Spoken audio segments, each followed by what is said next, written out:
So romantic जोनरा एक ऐसा genre जिसकी वजह से बॉलीवुड वर्ल्ड वाइड फेमस है। आई मीन तुम किसी भी अंग्रेज से पूछ लो बाहर, वो तुमको यही बोलेगा Bollywood is equal to romance genre, या फिर रोमांटिक म्यूजिकल्स बोल देगा। दोनों एक ही मतलब है मेरे लिए तो। And I fucking hate it. I hate romantic genre. It's caricatures how it presents कि मूवी में क्या होगा, और मतलब कि तुम अब इतनी बुरी हालत हो रखी है रोमांटिक जोनरा की। रोमांटिक जोनरा की भी बात नहीं करने लग रहा हूँ मैं, किसी भी बॉलीवुड या फिर इंडियन मूवी की, कि तुम अगर दो लीड्स को देखोगे, एक मेल एक फीमेल, तुम्हें पता है, तुमको बिल्कुल प्रिडिक्टेबल है कि ये दोनों इस मूवी के लव इंटरेस्ट होने वाले हैं और मूवी के एंड तक दोनों की शादी हो जाएगी या फिर both will and up in a relationship, जो कि इन रियलिटी होना नहीं चाहिए। एक मूवी के अंदर तुमको अपनी ऑडियंस को ग्रिप करवाना होता है। अगर तुम्हारी ऑडियंस को ये वाली चीज पता होगी कि क्या क्या होने वाला हुआ है मूवी के अंदर, तो कोई क्यों जाएगा मूवी देखने के लिए। वो एक मूवी देख लेगा और उससे वो सारी की सारी मूवीज देख लिया होगा उस जॉनर की, जो कि बाय द वे बॉलीवुड की रोमांटिक मूवीज के साथ भी हुआ है। तुम लिटरली एक मूवी देख लो, तुमने लिटरली 90% देख रखी है रोमांटिक मूवीज जो इंडिया में बनती है। मेरी बात तो विश्वास नहीं होने लग रहा होगा ना, मेरी बात सुनो। एक लड़का एक लड़की मिलते हैं सपोजिटली एक ट्रेन के अंदर DDLJ वाले स्टाइल में, या फिर कहीं पे भी। फिर उसके बाद लड़का falls in love with the लड़की। ज़्यादातर केसेस में ये होता है, कुछ केसेस में, स्पेशल केसेस में लड़की लड़के के लिए फॉल करती है। फिर उसके बाद एक बंदा नखरे दिखा रहा होता है, फिर इवेंचुअली उसको दूसरे पार्टनर से प्यार होने लग जाता है, because from the power of humbleness. वो लड़का हम्बल निकला, गरीबों का मसीहा। लेकिन फिर समाज और उसके परिवार वाले उसको उनका मिलन नहीं होने देते एंड इवेंचुअली उन लोगों की शादी हो जाती है या फिर दोनों के दोनों मर जाते हैं। ये है 99% of Bollywood movies romantic. And अगर ये रोमांटिक मूवीज तक सीमित रहता तो मुझे बिल्कुल भी फर्क नहीं पड़ता। मुझे क्यों फर्क पड़ेगा, अपना दिखाते रहो रोमांटिक मूवीज। लेकिन ये वाली चीज तब हावी पड़ने लग जाती है जब तुमको ये हर जगह देखने को मिल जाए।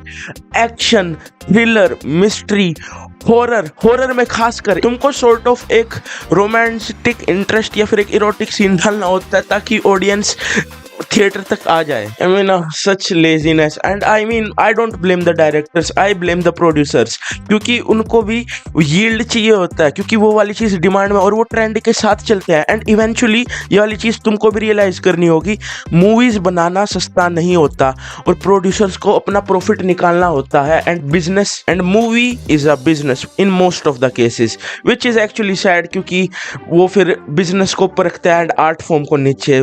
That is just sad. And from romantic scenes, I don't mean erotic scenes, यानी कि सेक्स वाले scenes.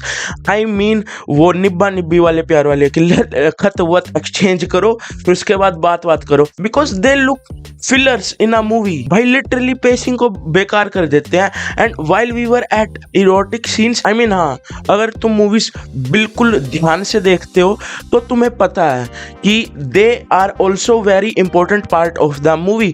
हाँ, तुम लोग अभी कहने को कि इरोटिक सीन्स कैसे एक मूवी के लिए इंपॉर्टेंट हो सकते हैं। दे कैन बी, हाँ, बस बकायदा वो सिर्फ मार्केटिंग के लिए वो सीन्स शूट ना करे कि ओ इसमें ये वाला सीन होने वाला है, चलो आके जल्दी आके देखो, वो ठरकी ऑडियंस के लिए। आई डोंट मीन टू से कि मेल लीड और फीमेल लीड स्पेशली मूवी के अंदर होने नहीं चाहिए, उनका रोमांटिक एंगल होना ही नहीं चाहिए।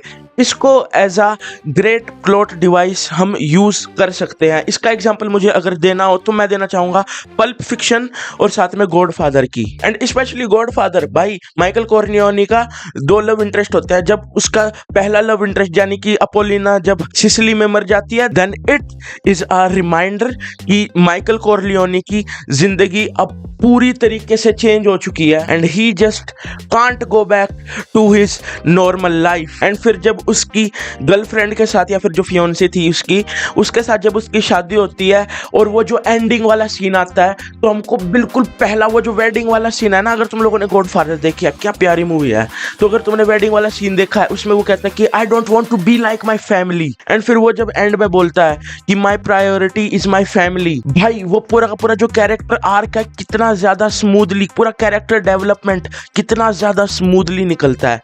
लेकिन वो वाली चीज नहीं होती भाई, भाई इंडिया के अंदर, और आई शुड से बॉलीवुड में। And even in pulp fiction, तुमको क्या लगता है कि टैरेंटिनो ने वैसे ही वो सीन्स डाल दिए थे जिसमें मिया और साथ में विंसेंट डांस करने लगे, फिर उसके बाद उसके ड्रग ओडिंग होती है, फिर उसके बाद उसको उसकी छाती में मारना पड़ता है इंजेक्शन? नहीं, वो पूरा का पूरा सेटअप होता है, क्योंकि इन दी एंड विंसेंट मर जाता है और वो एक इमोशनल अटैचमेंट फिर उसके बाद एकदम से सरप्राइज वो टैरेंटिनो को ऑडियंस को देना था, या तो सिर्फ टैरेंटिनो को सिर्फ और सिर्फ उमा थर्मन के पैर देखने थे। Okay, on a second thought I think ऐसा हो भी सकता है, क्योंकि ये वाले काम टैरेंटिनो कर भी सकता है। बाकी में हाँ, this over use of romance in Bollywood is so discouraging, जो कि मैं रुक जाता हूँ कि भाई मैं क्यों देखने जाऊँ यार बॉलीवुड की मूवीज। वही सेम टू सेम प्लॉट बना देंगे, फिर उसके बाद वो उसको लड़की को यानी कि फीमेल लीड को एज स्टेक यूज करेंगे कि ये मरने वाली है, ओ हम सबको टेंशन लेनी चाहिए कि ये मरने वाली है। और वो वाली चीज इतनी ज्यादा ओवर यूज हो चुकी है कि मेरा मन भी नहीं करता बॉलीवुड की मूवीज को थिएटर में जाके देखने के लिए, क्योंकि इतना ज्यादा प्रिडिक्टेबल प्लॉट हो जाता है भाई। And I don't mean to say कि बाहर की मूवीज या फिर बॉलीवुड में भी जिसमें रोमांस नहीं होता, वो वाली मूवीज भी बहुत ज्यादा बढ़िया होती है। एक लेआउट सब फॉलो करते हैं, एंड बाय सब आई मीन सब, तुम्हारी मूवी टीवी सीरीज सब के सब। This also happens in story telling as well. एक कॉन्फ्लिक्ट होगा, फिर उसका रिजोल्वमेंट मिल जाएगा। तुम कोई भी मूवीज देख लो, कोई भी, मैंने गॉडफादर बोल दिया ना, तुम गॉडफादर देख लो, या तो फिर कोई भी क्राइम थ्रिलर, कोई भी हॉरर मूवी देख लो, तुमको पता होता है कि उसकी एंडिंग इवेंचुअली क्या होने वाली है, and most of the time तुम बिल्कुल सही गैस भी कर लोगे। वही अगर क्राइम की मूवीज है तो लास्ट में गुंडा हार जाएगा, सब मर जाएंगे। गैंग्स ऑफ वासेपुर अगर तुमने देखी है तो एक माइंड में तो रहेगा ही रहेगा कि ये फैजल खान को तो नहीं जिताएंगे। लेकिन मैं वापस से वही वाले पॉइंट पे आना चाहता हूँ कि तुमने इतना ज्यादा प्रिडिक्टेबल बना दिया उस चीज को कि मैं अगर दो मेल और फीमेल लीड्स को देखूं तो मुझे पता है कि आगे उनके साथ क्या होने वाला है, they are going to come into a relationship. ये वाली चीज होनी नहीं चाहिए। तुमको अपनी ऑडियंस को वाली चीज दिमाग में डालनी चाहिए कि आगे और क्या होगा। ये वाली चीज नहीं होनी चाहिए कि ऑडियंस को की पूरी मूवी पता है। बाकी मैं हाँ, I don't want to discredit कि इंडिया में मूवीज रोमांटिक वाली बहुत ज्यादा बेकार ही बनती है। अच्छी मूवीज भी बनी है, लेकिन वही ईद के चांद वाला सिस्टम है। Movies of Imtiaz Ali, Rockstar, Tamasha, even Laila Majnu तो मैं उसको रोमांटिक जॉनरा में डालना भी नहीं चाहूंगा। It's really ethereal and it's really spiritual. काफी ज्यादा बढ़िया लगी थी मुझे Laila Majnu. And Raanjhanaa was among them. मुझे रांझना काफी ज्यादा बढ़िया लगी थी क्योंकि इट ट्राइड समथिंग न्यू। वो निब्बा निब्बी वाला पाया, फिर उसके बाद लास्ट में कुंदन की मौत हो जाती है। It was really surprising. मुझे तो लगने लग रहा था कि लास्ट में दोनों की शादी हो जाएगी, लेकिन इट डिडंट हैपन। लेकिन हाँ, रांझना की भी अपनी प्रॉब्लम्स है। आई मीन अगर तुम ध्यान से देखोगे मूवी के अंदर तो तुमको प्रॉब्लम्स दिख जाएंगी। जो जोया का बाप है वो एक सिलेंडर उठाने वाला, यानी कि कुंदन से मन जाता है कि अपनी बेटी की शादी अब वहां नहीं उस लड़के के साथ करवानी है। आई मीन लेकिन वाइल्स्ट वॉचिंग द मूवी ये वाली चीज हमारे दिमाग में नहीं आती, आफ्टर थॉट जरूर आता है। And that's how you make a good movie. Romantic movie नहीं, गुड मूवी। बाकी मैं हाँ, मेरा वीडियो बनाने का भी कोई पॉइंट नहीं है। ये वाली चीज पहले से चली आने लग रही है और आगे भी चलती रहेगी, क्योंकि प्रोड्यूसर्स को उस चीज में प्रॉफिट दिखता है और ऑडियंस को भी वही चाहिए, क्योंकि निब्बियों की कमियां नहीं है भाई। आई मीन तुम खुद सोच के देखो, अब तक 10-15 सॉन्ग्स क्यों डालते हैं एक मूवी के अंदर? क्योंकि प्रोड्यूसर्स उसके राइट्स बेच के पहले ही प्री अर्निंग करना चाहते हैं मूवी के रिलीज होने से पहले। And from songs I remembered, ये उदित नारायण क्या करने लग रहा है भाई? That man is in his 60s और वो क्या करने लगे है लड़कियों के साथ। वो 30 साल की भी नहीं होंगी, मैं 30 भी बहुत ज्यादा जनरस वे में बोलने लग रहा हूँ, वो 20-25 साल की होंगी। I mean why did he do that? I mean I don't think the girls in that video are happy. I mean अगर ये वाली चीज तुमको प्रॉब्लमेटिक इतनी नहीं लगने लग रही तो तुम उसको इस वे में देखने को कि उदित नारायण जी अभी जी भी क्यों बोलने लग रहा हूँ मैं, अभी 60 या 65 साल के होने वाले हैं और 30 इयर्स बैक जो उनकी उम्र 30 साल होगी ना। एंड उस टाइम पे जो लड़कियां वो दिखाने लग रहे थे, वो इवेंचुअली कुछ लड़कियां जो उस वीडियो के अंदर है वो पैदा भी नहीं हुई होंगी। तुम ये वाली चीज सोच के देखो, या फिर वो बिल्कुल टॉडलर होंगी, जस्ट पैदा हुई होंगी। तुम ये वाली चीज सोच के देखो, एक बुढ़ा। This was just infuriating to watch.